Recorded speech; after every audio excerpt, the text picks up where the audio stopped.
Welcome to all. Dear listener, Kingdom of God is a very important topic. So we would like to invite you to join our devotion this year.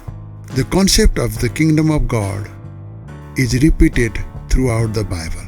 This devotion was written by Dr. Peter Kamleshwar Prasad Singh. We would be honored if this message was a blessing for you. Meditation on Kingdom of God, Day 146. Therefore, whoever hears this saying of mine and does them, I will liken him to a wise man who built his house on the rock. And the rain descends, the floods came, and the winds blew and beat on that house. And it did not fall, for it was founded on the rock. Gospel Matthew chapter 7 verse 24 and 25. Jesus was concluding the sermon. This saying or the teachings he had just shared with the disciples. Hearing it was done. Now, the most important part remains practicing the sayings in personal life. It was important for the disciples to understand the significance of obeying the Word of God in daily living.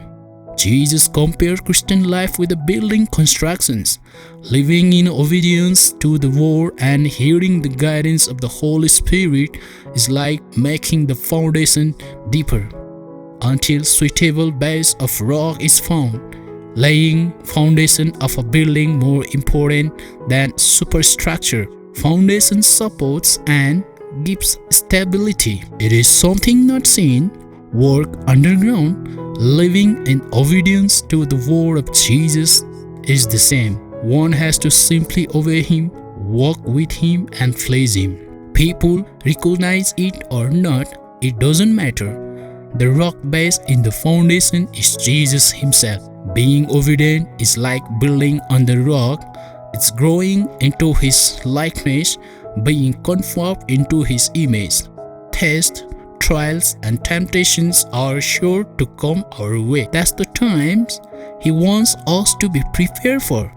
Obedience to His word is the secret of strong Jesus-like character.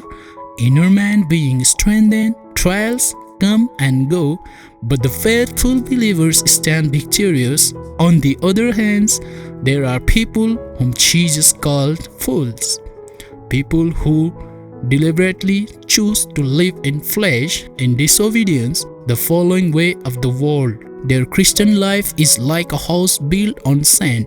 It cannot stand the rain and floods of trials and temptations of life. Jesus warned them of a great fall. To be continued. Thank you for listening to this devotion. Let's meditate and apply it in your life according to your conviction. Please give any suggestion and comment on this. God bless you. Have a good day.